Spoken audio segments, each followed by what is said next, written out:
¿Qué tal amigos de Entre Tejas? Bienvenidos a Entre Tejas TV. Tenemos hoy oportunidad de conocer algo más sobre una región que nos es muy cercana, es muy importante en la geografía chiapaneca, sin embargo poco conocimiento sobre su historia tenemos. Quien se ha dedicado a hacer un trabajo estupendo sobre ello es nuestro invitado de hoy. Tiene un libro publicado por la UNAM, por el Gobierno del Estado de Chiapas y por CIMSUR, que se llama Las Terrazas de los Altos, Lengua, Tierra y Población en la Depresión Central de Chiapas, 1775-1930. Él es el doctor Óscar Javier Barrera Aguilera, quien es doctor en Historia por el Colegio de México. Durante los últimos 9 años, su tema de interés han sido las poblaciones de la Depresión Central de Chiapas en el sureste de México. Desde hace un año es profesor adjunto en el programa de posgrado en Antropología Social ofrecido por la Escuela Nacional de Antropología e Historia. Recientemente fue becario postdoctoral en el Instituto Max Planck de Historia Legal Europea en Alemania. Su formación profesional comenzó en la Universidad Nacional de Colombia, donde obtuvo una licenciatura en Antropología Social y continuó en el Colegio de México, donde cursó la maestría y el doctorado en Historia.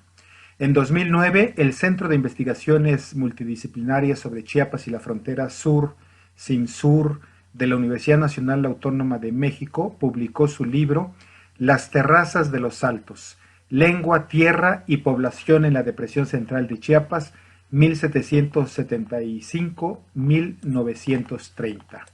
El mismo doctor Viqueira, quien prologa este libro, habla de uno de los aciertos de este trabajo de nuestro invitado de hoy, del doctor Barrera, como el estudio de la microhistoria de esa región que comprende Venustiano Carranza, que fue San Bartolomé de los Llanos, Pinola, que ahora es Villa Las Rosas, Copanahuastla, también la parte de Teopisca, Aguacatenango, Amatenango del Valle, principalmente. Soyatitán también, por supuesto. Entonces, ese es el tema a lo largo de la historia que hemos mencionado, sobre lo cual nos hablará el doctor Barrera. Doctor Barrera, pues qué gusto tenerte en Entre Tejas TV. Gracias por aceptar esta entrevista. Quisiera que nos platicaras un poco, para ilustrar mejor el tema, ¿a qué te refieres con las terrazas de los Altos de Chiapas? ¿Qué región, qué poblados? Ok, bueno, hola a todas y todos. Muchas gracias, Luis Armando, por la invitación. Para mí es todo un gusto hablar de este tema. Y bueno, las Terrazas de los Altos es el nombre que yo me tomé el atrevimiento de darle a una región de Chiapas que tiene unas características físicas particulares en el sentido que abarca ese grupo de poblaciones que se encuentran ubicadas en el valle del actual río Grijalba, es decir, desde San Cristóbal de las Casas hacia abajo, descendiendo desde Teopisca, Matenango, Aguacatenango hacia la depresión central, ¿no? Yendo ya Las Rosas, Venustiano Carranza y una parte de lo que hoy son los Cuxtepeques, la Concordia, ¿no? Entonces por eso las denominé como las terrazas de los Altos para hacer alusión precisamente a ese conjunto de escalones a través del cual se va descendiendo al valle del río Grijalba. Claro. Este, quería preguntarte, bueno, fuera del aire, y te preguntaba ahorita cómo es que habías llegado a Chiapas. Ya, ¿nos puedes repetir cómo llegaste a Chiapas? Porque siendo colombiano, uno diría como chiapaneco, bueno, ¿cómo se interesó por la Sí, historia tan particular de una región del estado de Chiapas? ¿Nos cuentas eso, por favor? sí, decía que, pues que claro, hay una parte fortuita, pero que también digamos que el destino apunta hacia allá, en el sentido que yo originalmente tengo formación de antropólogo, ¿no? Y me había interesado por temas de mestizaje, de identidad, Este, y Llegué a México a estudiar una maestría y un doctorado en el Colegio de México, y ahí tuve la oportunidad de tomar clases y conocer al doctor Juan Pedro Viqueira, ¿no? Y ahí hubo una especie de cortejo mutuo, si se puede decir, de interés en temas en común. Y pues él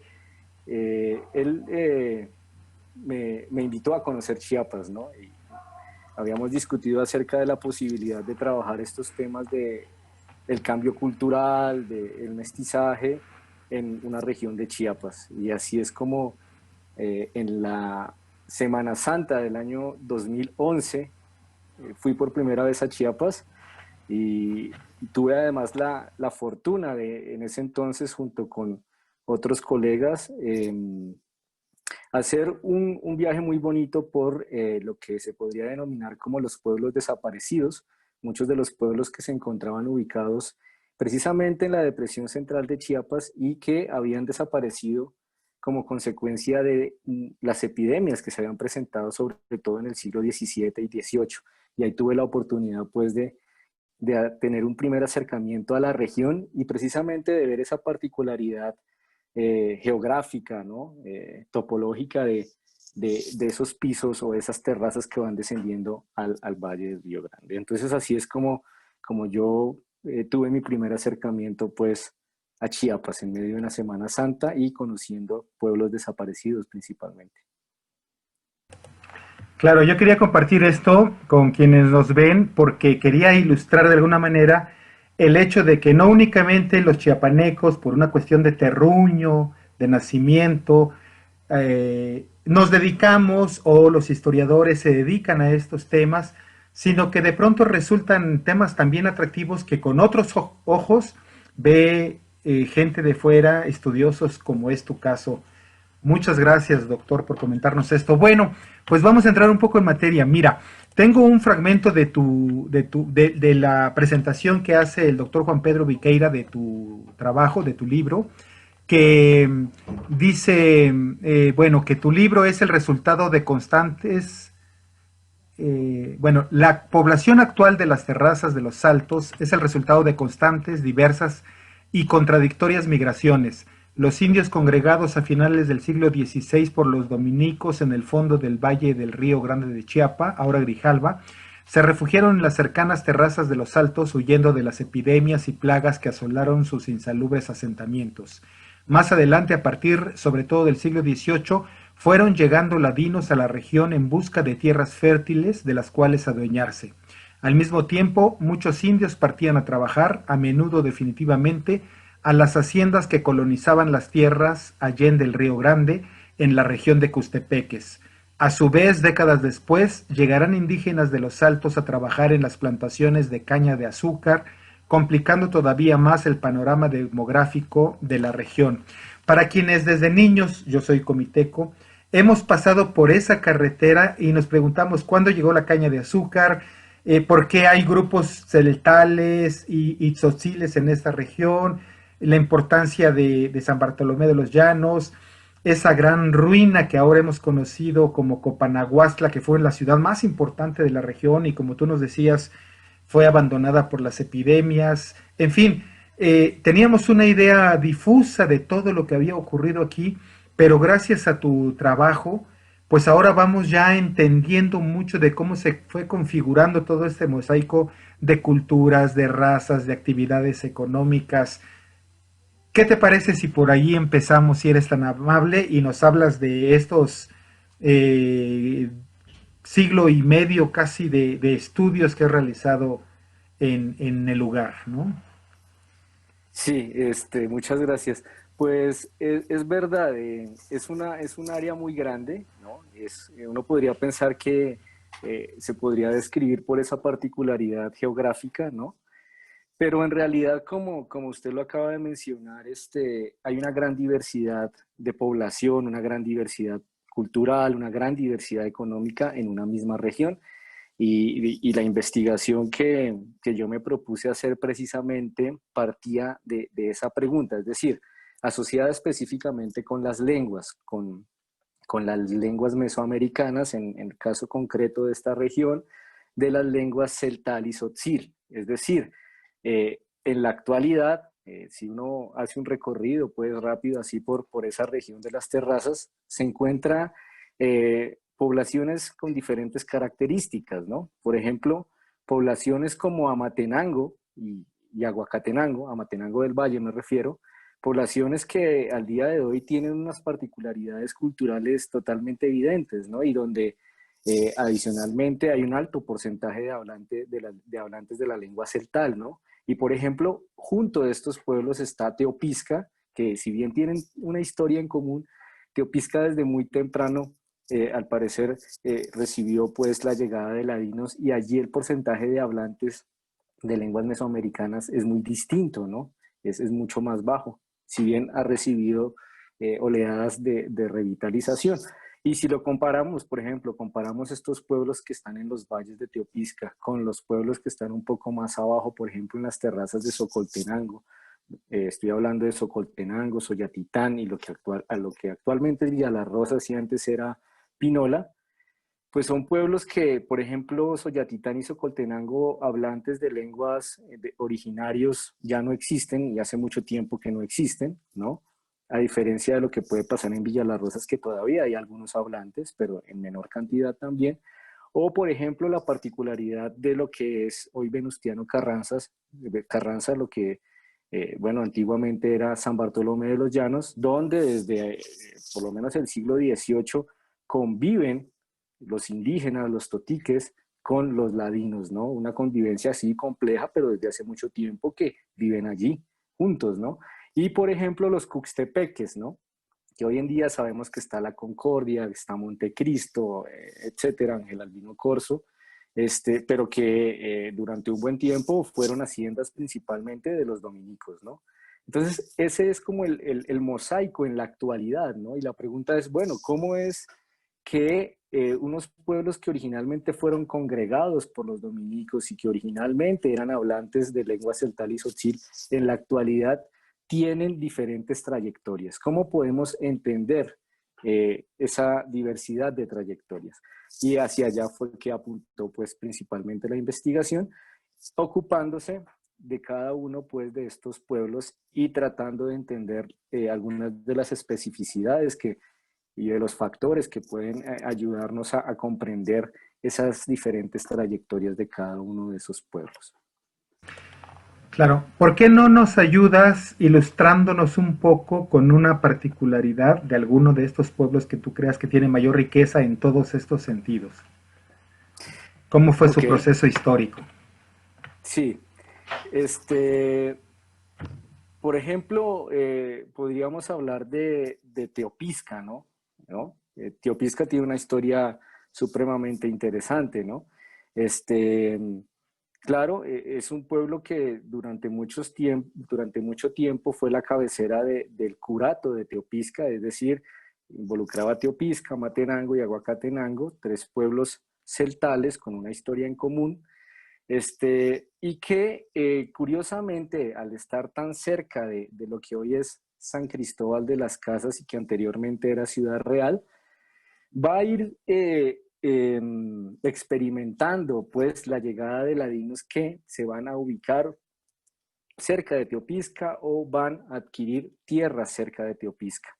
Y principalmente esto va a estar asociado al cultivo y a la explotación del trigo principalmente.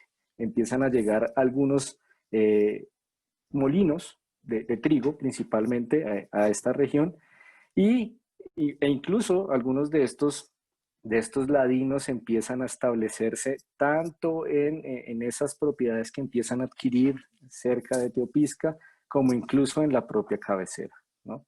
Aquí lo interesante de Teopisca es cómo estos ladinos empiezan a convivir o a relacionarse con los indígenas celtales de Teopisca, pero también de Amatenango y Aguacatenango, cómo muchos de estos indígenas terminan trabajando pues en algunas de esas propiedades de estos ladinos, empiezan a trabajar en esas propiedades que principalmente producían trigo, Pero también algo que resulta muy interesante es ver cómo muchos de esos indígenas teopiscanecos también en sus propias tierras comunales, ellos inician también sus propios molinos de trigo. Ellos también tienen sus propias actividades de molienda, usando principalmente mano de obra familiar, ¿no? Y cómo paulatinamente una parte de esa población que anteriormente vivía en la cabecera de Teopisca empieza a ocupar los campos y a quedarse a vivir en los campos para explotar sus tierras, por una parte, otros para trabajar en las tierras de los ladinos, ¿no? Pero también, por ejemplo, para cuidar sus tierras comunales. Y esta es otra parte supremamente interesante. Ya el desaparecido Jan de Vos nos había anticipado un poco algo de esto. Por ejemplo, nos había hablado del origen de Nicolás Ruiz, ¿no? Este pueblo que está por ahí cerca de Venustiano Carranza también, está en tierras un poco más templadas, ¿no? Unos metros más abajo, y que nos da una idea precisamente de las migraciones y del tipo de propiedad que tenían estos pueblos indígenas anteriormente, en el sentido de que originalmente lo que hoy es Nicolás Ruiz era una hacienda de comunidad, es decir, era una propiedad comunal de los indios de Teopisca, que ellos, digamos que se turnaban las familias para bajar cada año a darle vuelta pues a los cultivos, a cuidar un poco el ganado, etcétera, pero con este proceso de migración y de llegada paulatina de ladinos, ¿no? Que van asentándose pues en los alrededores, empiezan a ver en riesgo la propiedad de esas tierras, el uso de esas tierras, etcétera, y terminan decidiendo a la larga establecerse, no ya rotarse para cuidar las tierras y subir y bajar, sino un grupo grande, ¿no? De personas, como unas 60 familias, si no estoy mal, deciden migrar para hacer permanencia o una estancia constante pues en estas tierras, incluso se llevan las campanas desde Teopisca, etcétera, como una forma de adaptación, ¿no? Porque la convivencia en la cabecera, donde estaban llegando cada vez más ladinos, era un poco más difícil, más complicada, por otra parte, para conservar sus tierras y buscar algo de autonomía, ¿no? En estas tierras comunales. Entonces, por ejemplo, aquí vemos una historia en la cual los propios indígenas a través de unas tierras comunales dan origen a un poblado que al poco tiempo se convierte en un municipio con reconocimiento legal, ¿no? Por parte del Estado y da origen pues a una nueva población. Ahora, en términos de los hablantes de las lenguas y de la población indígena como tal, si nos atenemos pues a los datos estadísticos, eh, observamos que a mediados del siglo XIX aproximadamente va aumentando cada vez más la cantidad de población ladina, ¿no? En Teopisca, en Teopisca, y vemos cómo va disminuyendo también el porcentaje de hablantes de lenguas mesoamericanas, ¿no? Esto nos daría como en principio una idea de, no, o sea, esta es la historia de cómo ese pueblo se va ladinizando y es una historia que no tiene regreso, que, que ya nos marca un camino claro. Pero lo sorprendente es cómo en Teopisca, luego de varios años de migraciones de ladinos, de que muchos indígenas ya no viven en el pueblo, de que muchos abandonan la lengua, etcétera, etcétera, Teopisca empieza a recibir oleadas muy grandes de hablantes, no solamente ya de celtal, que vienen, por ejemplo, de Uzbekistán, sino también hablantes de Tzotzil, que vienen de otros pueblos también, ¿no? De los Altos de Chiapas, y cómo hay una revitalización, pues, de los hablantes de lenguas mesoamericanas, que hoy en día la vemos, ¿no? O sea, es decir, si nosotros vamos a Teopisca y sus alrededores, está lleno, pues, de población que viene de diferentes lugares, ¿no? Entonces, esto nos habla de estos procesos culturales como, es decir, nos cambia la mirada que tenemos en ese sentido de tiene una tendencia a extinguirse, pues no es así, no necesariamente tiene que ser una historia de extinción, ¿no? O de pérdida o de abandono, ¿no? Entonces, digamos que ese es un caso bastante interesante, el caso de Teopisca. Y que sería tema de oro molido para un lingüista ver cómo se revierte esto, en vez de pensar en que se va a extinguir una lengua, cómo se revitaliza, como tú bien lo decías. Esto nos hace ver que la historia de Chiapas, pues, es amplísima, es de ocupaciones, de migraciones, de regresos, de cambios de cultivo, de cambios de uso de la tierra. Quiero que nos hagas un favor, doctor Barrera. Ujú, Dinos, ujú. explícanos cuál es el concepto de ladino desde la academia. Porque te imaginarás que en nuestros pueblos se utiliza y muchas veces peyorativamente, ¿no? Pero si nos ayudas con eso, te lo agradeceré. Claro, eso es muy importante, es una muy buena pregunta, Luis Armando, porque el término ladino también debe ser ubicado como tal históricamente y regionalmente, ¿no? Es decir, no es lo mismo un ladino en el centro de México o en la Nueva España, ¿no? Que la definición de ladino usualmente en contexto colonial ha sido entendida como el lengua era, es decir, la persona que era como un traductor, un intermediario entre el pueblo indígena y las autoridades coloniales y por tanto un ladino hacía referencia a quien podía hablar el castellano, quien podía hacer las veces de un intérprete, ¿no? Entre las dos poblaciones, ¿no? Sin embargo, el concepto de ladino cambia a lo largo del tiempo y recibe diferentes significados dependiendo pues de la ubicación geográfica, ¿no? En el contexto centroamericano, como usted lo señala, es decir, en Chiapas, en Guatemala, en diferentes partes de Centroamérica, si uno dice ladino, la gente lo identifica, ¿no? Es decir, es el que no es indígena, ¿no? Digamos en términos generales, ¿no? Y es interesante ver cómo algunas investigaciones históricas, por ejemplo en Guatemala, eh, han identificado cómo se va transformando la definición de ladino, cómo no es constante, digamos, cómo se usa, digamos, en un primer momento sí puede aludir a estos intérpretes, pero cómo después, por ejemplo, el término de ladino hace referencia a quienes no viven en el pueblo de indios, es decir, quien no vive en la cabecera, quien no se ajusta a las reglas eh, de los indios, de los naturales en ese contexto, ¿no? Sí, y cómo, cómo paulatinamente entonces esa consideración del ladino, del que no vive en el pueblo de indios, también puede hacer referencia incluso a los propios indígenas que ya no viven en el pueblo de indios, es decir, a los que se van a trabajar a las fincas, a los que ya no vuelven, ¿no? A los que ya no están en contacto con los demás, los que no participan en las fiestas, en las actividades del pueblo, ¿no?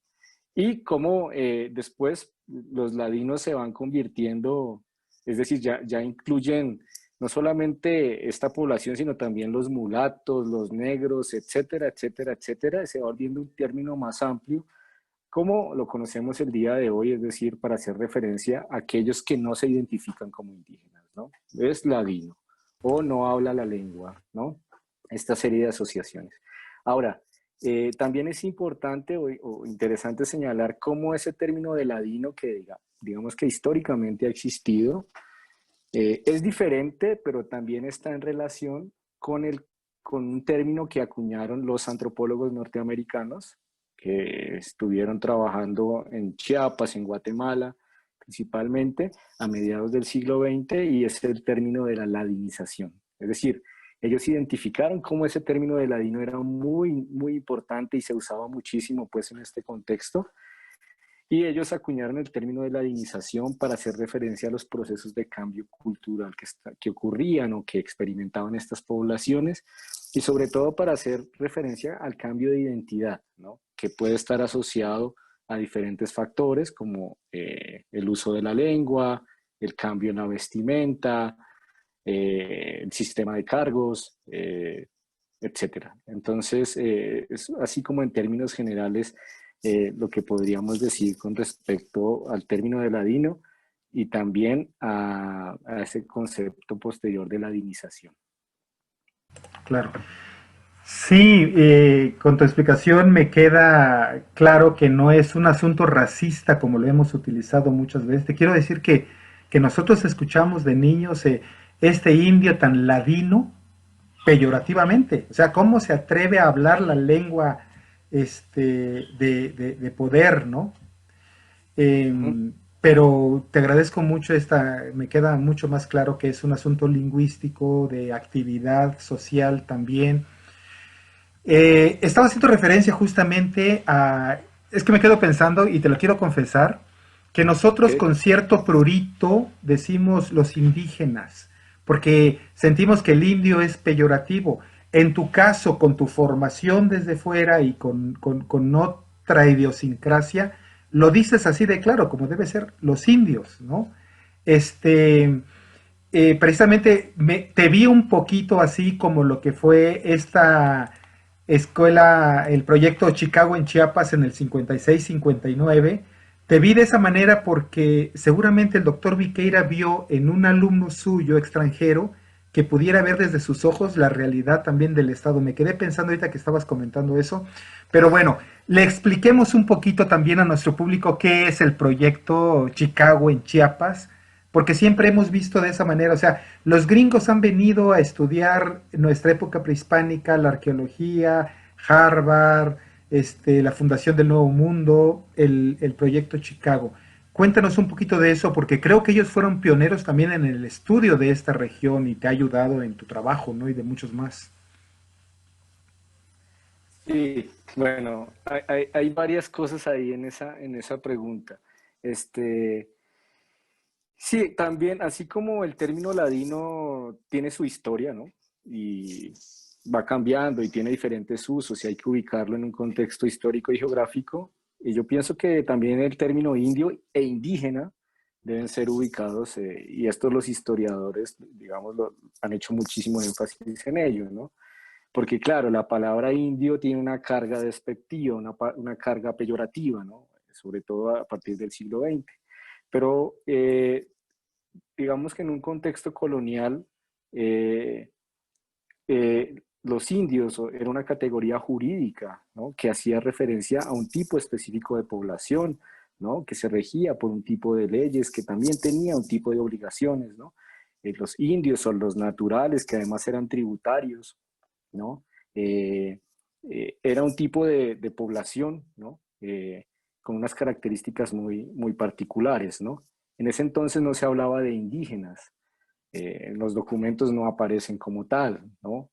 Y la palabra indígena está más asociada, pues, al siglo XIX, a mediados del siglo XIX, a las reformas liberales, a un discurso que busca precisamente integrar a esta población que anteriormente era india, que tenía ciertos derechos, que eran tributarios de origen colonial, etcétera, etcétera, tratar de incluirlos en un Estado-nación, convertirlos en ciudadanos, etcétera, etcétera. Es decir, aunque no lo parezca, digamos desde el punto de vista histórico, sí son diferentes, a pesar de que probablemente está hablando de la misma población o de los descendientes de una misma población. Ahora, con respecto a cómo, es decir, cómo mirar desde afuera, ¿no? O cómo plantear un proyecto o un problema de investigación desde afuera, ¿no? Es verdad, es decir, cuando yo me acerqué a Chiapas, yo no sabía nada de Chiapas, ¿no? Y al principio estaba muy preocupado y abrumado porque me parecía supremamente complejo, ¿no? O sea, es decir, yo llego a Chiapas y empiezo a recorrer la región y digo que, o sea, ¿qué es esto, no? Es un reto, es algo que es inabarcable, ¿no? Es demasiado complejo, ¿no? Y claro, pero al mismo tiempo quizás, y espero que no se me malentienda, es decir, el hecho de quizás tener pocos conocimientos con respecto a Chiapas en un principio, no haberme acercado pues a mucha literatura, no tener el conocimiento de los lugares comunes, de lo que se dice usualmente, de los estereotipos, de todo ese tipo de cosas, Hay quizás menos permite prejuicios. acercarse de otra manera, exactamente.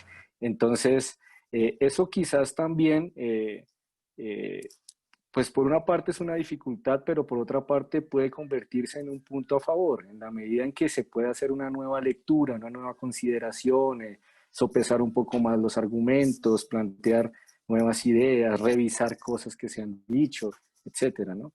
Y dentro de ese tipo digamos, de estrategia de investigación, pues aparece precisamente lo que usted mencionaba hace un momento, lo que ya habíamos mencionado con respecto a la Universidad de Chicago, que es verdad, digamos, Chicago, Harvard principalmente, en Chiapas, pues gozan de muy mala fama, ¿no? Es decir, se tiene una idea de que, bueno, eran racistas, colonialistas, que solamente fueron a investigar y se fueron, no aportaron nada, etcétera, etcétera.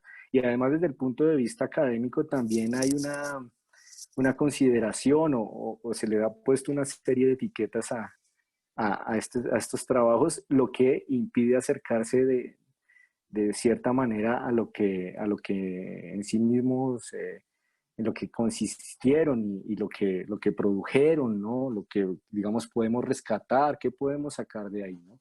Entonces, sí, precisamente en el desarrollo de la investigación, eh, tuve un primer acercamiento a esos documentos de la Universidad de Chicago, ¿no? Es decir, para ubicar un poquito más este asunto, pues la Universidad de Chicago, pero también Harvard y otras instituciones norteamericanas, incluso anteriormente, en los años de 1930 y 40, por ejemplo, Sol Tax y Robert Redfield, dos antropólogos muy connotados también de Chicago, con financiación de la Carnegie Institution de Washington, ya habían hecho unas investigaciones pioneras en Guatemala, en Chiapas, algunos trabajos, y concretamente en el caso de la Universidad de Chicago, con un lingüista conocido como Norman McQuown y un antropólogo un poco más famoso de origen británico, Julian Pitt Rivers, un antropólogo social británico.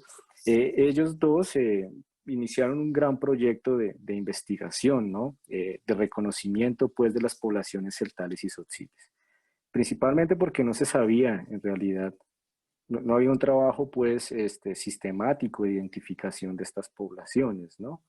Y sobre todo desde el punto de vista lingüístico. El primer objetivo de ese proyecto de investigación fue identificar las variaciones dialectales de las lenguas celtal y tzotzil, ¿no? Es decir, sí sabemos que hay muchos pueblos hablantes de celtal y tzotzil, pero no es lo mismo el tzotzil que se habla en Carranza al tzotzil que se habla en Larrainzar o al tzotzil que se habla en Chamula, ¿no? Y lo mismo podemos decir de la lengua celtal, ¿no? Pero esos trabajos iniciaron precisamente a finales de la década de 1950 para identificar esas variaciones, ¿no? Y así inició, digamos, el proyecto de la Universidad de Chicago, ¿no? Este, eh, un proyecto que además involucró antropólogos, arqueólogos, historiadores, botánicos y fue creciendo y creciendo y se convirtió en una investigación mucho más grande que al final encontró que había un asunto eh, eh, que merecía la atención inmediata y era precisamente los procesos de cambio cultural que estaban experimentando esas poblaciones, ¿no? Y bueno, eso siguió, pues, eso hizo que los objetivos del proyecto fueran cada vez más amplios y que se extendiera el proyecto, ¿no? Y que involucrara muchos más aspectos también, ¿no? Entonces ese es como en principio el origen de ese proyecto Chicago y que curiosamente, esto hay que decirlo, se dice mucho, se habla mucho, pero se investiga poco acerca de él y no solo esto, sino que el proyecto como tal publicó muy pocos de los materiales que produjo. O sea, hay una gran cantidad de diarios de campo, de tesis de doctorado, de maestría, de cuestionarios lingüísticos, de correspondencia, una gran cantidad de material que es muy rico y que podría ayudar a investigaciones de diferente tipo, ¿no? Histórico, antropológico, lingüístico, botánico, etcétera, ¿no? Entonces es como una riqueza documental que está ahí, ¿no? Para futuras investigaciones también. Sí, tengo entendido que gran parte de este trabajo de investigación está justamente en las universidades norteamericanas, ¿no? Y que no hemos tenido acceso a ellas y que justamente ustedes son quienes van desentrañando, descubriendo, haciendo estos hallazgos para aportarlos al conocimiento actual. Doctor Barrera, muy breve la presencia del proyecto Chicago en Chiapas, ¿no? Es así como tu artículo indica, es del 56 al 59. Bueno, en realidad son dos etapas, ¿no? Digamos que la presencia continua fue del 56 al 62, ¿no? Hubo una primera etapa conocida como El hombre en la naturaleza de 1956 a 1959 y que se enfocó principalmente en asuntos lingüísticos, pero que precisamente en el desarrollo de esa investigación se fue ampliando cada vez más el área de estudio, se fueron involucrando cada vez más temas, ¿no? Consiguieron más financiación, empezaron a enfocarse en el cambio cultural y hay una segunda parte entonces de este proyecto, ¿no? De 1959 a 1962, que se enfocaron concretamente en el cambio cultural, en estudiar las relaciones entre la población indígena y la población ladina, en estudiar lo que se denominan los procesos de ladinización. Y esa es una segunda fase, yo creo que aún menos conocida que la primera.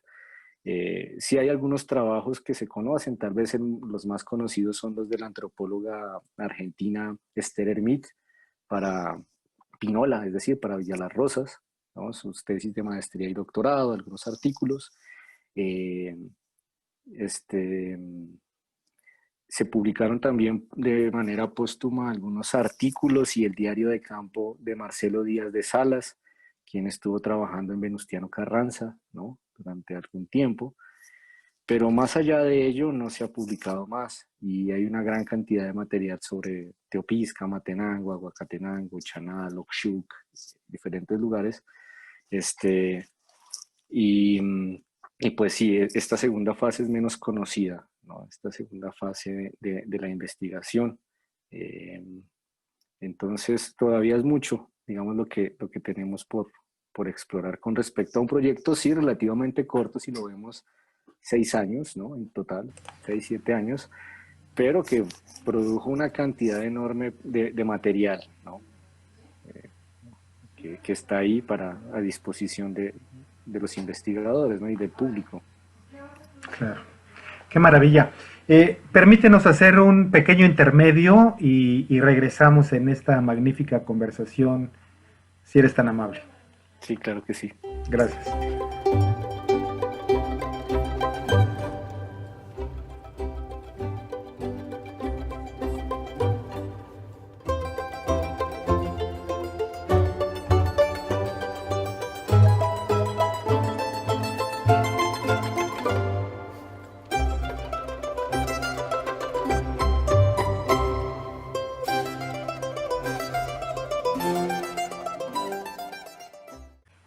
Estamos conversando con el doctor Óscar Javier Barrera Aguilera, que tiene un trabajo estupendo sobre la región de las terrazas, así lo llama, que es justamente la parte de la depresión del estado de Chiapas, donde se encuentran eh, San Bartolomé de los Llanos, Venustiano Carranza, Pinola, Aguacatenango, Teopisca, Soyatitán, principalmente. Hay un tema que me llama mucho la atención, doctor, y me gustaría que nos lo fueras aclarando un poquitín, que es el de la invasión de los finqueros a lo largo de, pues la primera parte de la colonia, ¿no? Pero principalmente lo que tú, el tema, el lapso que tú trabajas, que es el siglo XVIII, en pues la apropiación de las tierras en la zona de Costepeques, en San Bartolomé de los Llanos, en la región de Copanaguazla, de lo que hoy es Pujiltic, y cómo se dio esto y de qué manera impactó en la historia de la región y la resistencia por parte de la población india al respecto. Y creo que es muy importante porque nos servirá mucho para entender lo que será ya la etapa revolucionaria con los caciques, el mapachismo, y con consecuencias en la actualidad, por supuesto. El 94 nos lo demostró muchísimo. ¿Nos podrías compartir ese tema, por favor? Sí, claro, esa es una pregunta bien gorda, ¿no? El tema de la historia agraria de Chiapas, es decir, em, y claro, habría que hacer algunas diferencias, pero podemos tras hacer unos brochazos o unos trazos, pues, muy generales en la depresión central de Chiapas, ¿no? Yo creo que es conveniente señalar algunas cosas que quizás hemos mencionado así como muy de pasada, pero que es importante tener en cuenta y como para ver el grado, el impacto, las transformaciones, ¿no? De la tierra que están asociadas a las migraciones, ¿no? Son cosas que van de la mano. Entonces, al momento de la llegada de los españoles a lo que actualmente es territorio chiapaneco, eh, la mayor parte de la población indígena estaba ubicada en la depresión central, ¿no? O sea, no es gratuito que las poblaciones más grandes o los pueblos de indios o las congregaciones de indios que establecieron los dominicos en el siglo XVI, las más grandes estaban en la depresión central de Chiapas, ¿no? Copanaguastla, Coapa, Quespala, todos estos pueblos, Ostuta, etcétera, que la mayoría desaparecieron, estaban allí. Otros tuvieron mejor suerte, como San Bartolomé de los Llanos, Pinola, etcétera, ¿no? Pero lo que quiero señalar es cómo a la llegada de los españoles, la mayor parte de la población estaba allí. Y hoy en día la mayor parte de la población indígena está en los altos. Entonces, ahí hay un proceso que es bien interesante analizar, no es el tema ahorita, pero tiene que ver un poco con esto. Y cuando señalo que la mayor parte de la población estaba allí, significa, claro, estaban establecidos en pueblos, por allí pasaba el antiguo Camino Real también, eh, pero esto también provocó eh, pues, la desaparición de mucha población india. Es decir, tanto por los trabajos forzosos como por el hecho de estar ubicados estos pueblos en el camino real, lo cual significaba mayor flujo de personas, sobre todo españoles, que además traían muchas epidemias. A lo cual hay que señalar también este hecho de las terrazas nuevamente. El hecho de que existan terrazas también significa que en las temporadas de lluvia, es decir, de mayo a octubre principalmente, estos pueblos, estas tierras se vuelvan pantanosas y también tienen origen a muchas pestes y a muchos padecimientos, ¿no?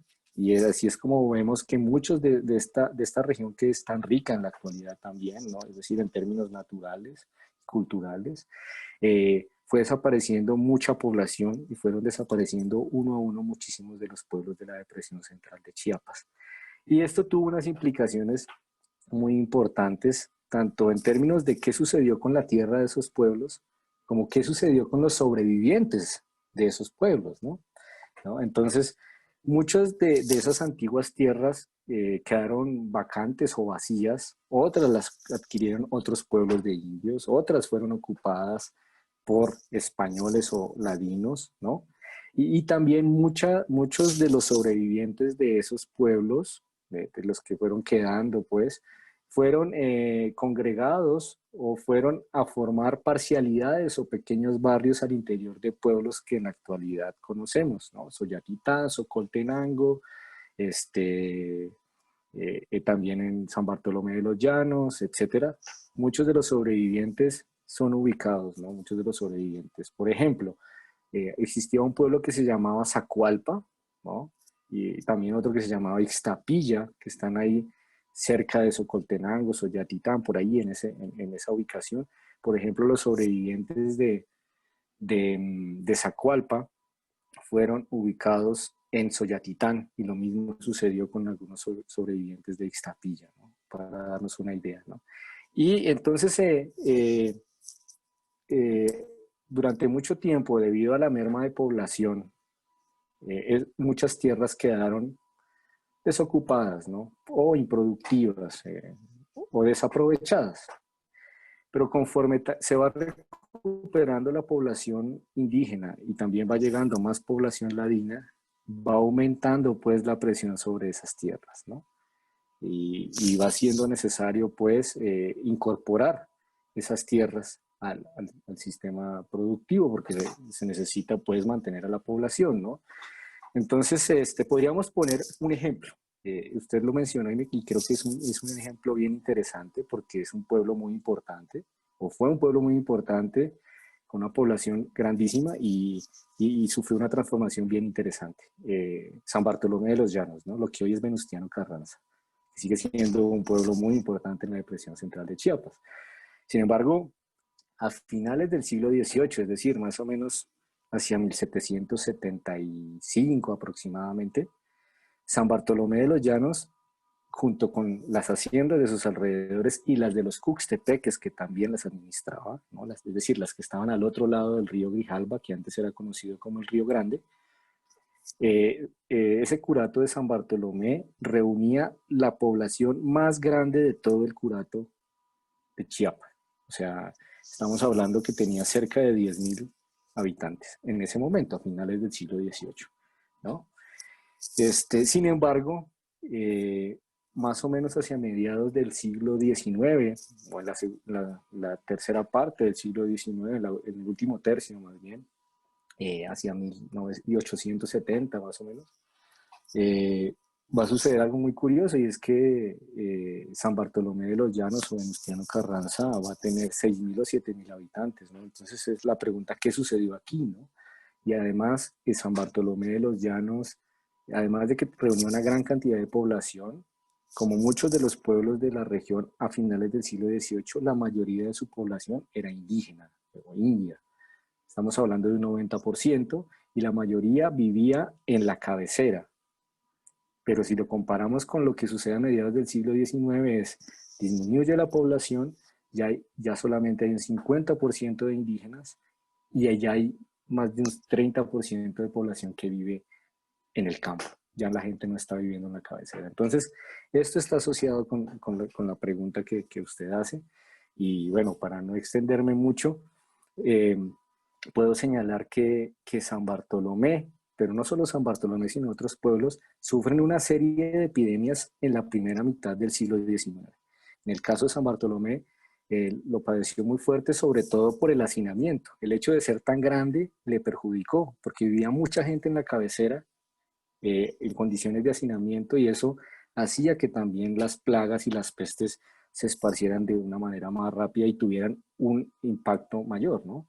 Entonces, por ejemplo, el sarampión, la viruela, el cólera, más una serie de fiebres que siempre existían en periodos de lluvia, más la contaminación de las fuentes de agua, de los pozos, de donde se abastecía la población, ¿no? Más el hacinamiento, más las condiciones de salubridad que eran muy precarias también, se arrojaban los desechos en las calles, ¿no? Los desechos orgánicos, se contaminaban las fuentes de agua, los muertos en ese entonces no existían propiamente los panteones, se enterraban dentro de los templos o en el centro y eso también hacía que las pestes pues crecieran mucho más. Bueno, ¿qué sucedió en San Bartolomé? Tenemos datos de que entre las epidemias que hubo, fácilmente fallecieron más de 3.000 personas, ¿no? Y estamos a una población de 10.000, es decir, cerca de la tercera parte de la población murió por peste, si no es que más, ¿no? Entonces eso fue un impacto bastante fuerte. Y si a eso le sumamos otro hecho muy importante y es los Cuxtepeques precisamente. Ahora, si uno se pone a pensar que estaba falleciendo muchísima gente en la cabecera del pueblo, ¿no? Que no había tierras, que en los Cuxtepeques quizás existían tierras, que existían posibilidades de trabajo, pues los Cuxtepeques se hicieron cada vez más atractivos para mucha población, que buscaba escapar precisamente de los padecimientos que estaban ocurriendo pues en la cabecera, ¿no? En San Bartolomé de los Llanos como tal y sus alrededores. Entonces tenemos también registros de que mucha población de San Bartolomé migró al otro lado del río y fueron creciendo las fincas.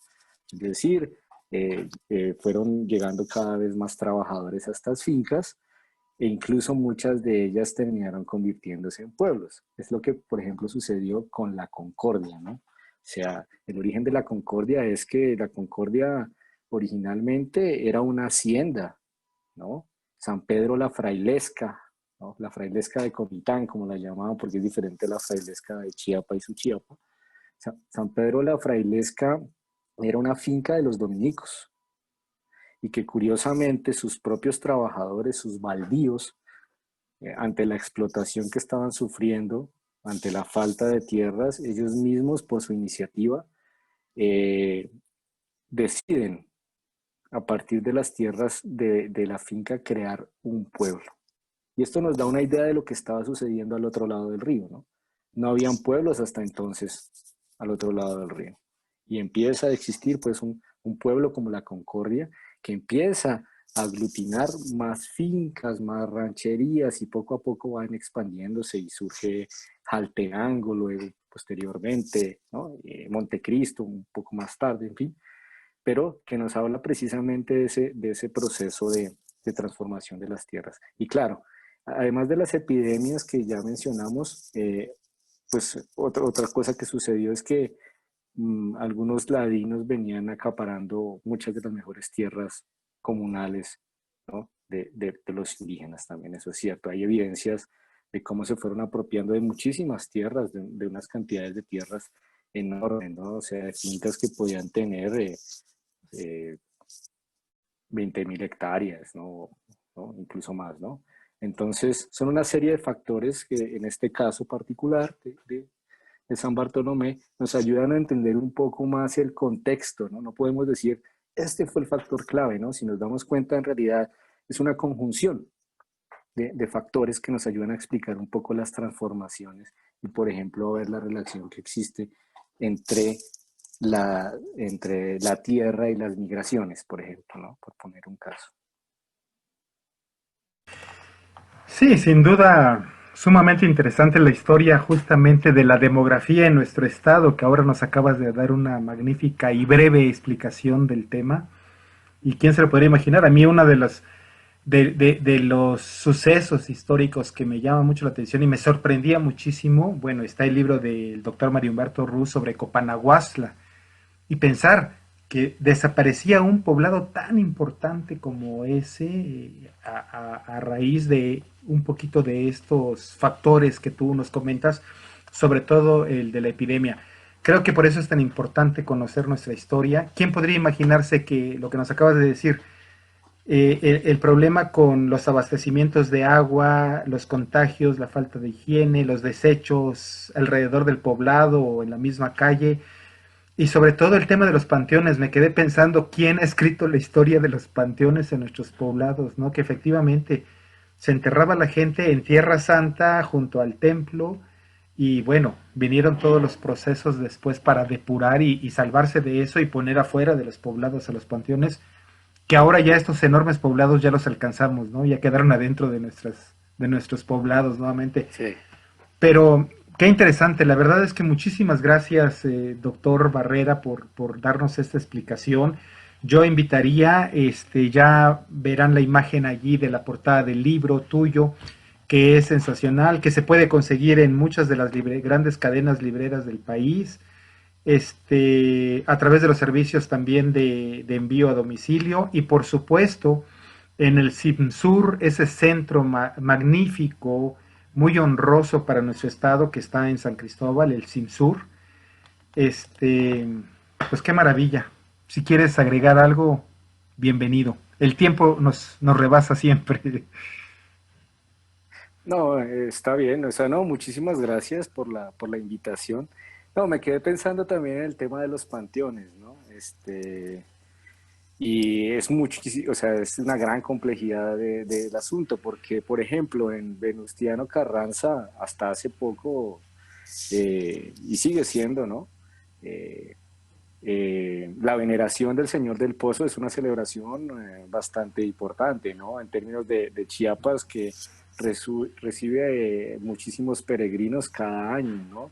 Y como, por ejemplo, este tema del Señor del Pozo también está asociado con una epidemia de cólera que hubo a finales del siglo XIX y cómo se atribuye, pues, a la imagen milagrosa del Señor del Pozo el cese, pues, de la epidemia. Es decir, estos temas que pueden sonar a veces tan, digamos, estamos hablando de muertes, de pestes, pero alrededor de esto también hay un conjunto de creencias, de prácticas religiosas, ¿no? De fervor que también es muy interesante de considerar, ¿no? El tema de las fiestas religiosas, ¿no? También en la región. Lo mismo podría decirse de la imagen de la Virgen de la Candelaria, que actualmente la tiene Socoltenango, pero que precisamente era de Copanaguastra, ¿no? Como la Claro, hereda esa sí. imagen de la Virgen del Rosario también. Y bueno, es un tema también muy interesante y a explorar. Claro, sí, el tema de las pandemias en la historia de Chiapas, ¿no? No sé si sepas el caso también, en el caso nuestro en Comitán, San Caralampio está relacionado con un tema de estos, de una epidemia. Y te quiero decir que ahora en este marco de la epidemia que estamos padeciendo de la pandemia, al principio hubo una procesión de San Caralampio en las calles en Comitán también solicitándole que nos protegiera de la pandemia. Sin duda que es una constante en todos nuestros pueblos y ahí está la relación entre las religiones mesoamericanas que han permanecido, ya lo platicamos aquí con la doctora Dolores Aramoni en una de las charlas que hemos tenido, y qué interesante, la verdad es que es apasionante la historia de Chiapas, qué lástima que la desconocemos tanto, pero gracias a académicos como tú, estimado doctor Barrera, pues vamos conociendo cada vez un poquito más, o ignorando menos, según el caso. Sí. Pues muchísimas gracias, de veras. Pues ya sabes, ya conoces Chiapas, ya conoces el camino. Aquí está esta gente hospitalaria también que recibe también mucho de tus aportaciones académicas. Y gracias a ustedes que nos acompañaron en Entre Tejas TV. Nos vemos muy pronto, nos vemos a la siguiente edición y que estén bien, cuídense mucho. Hasta luego.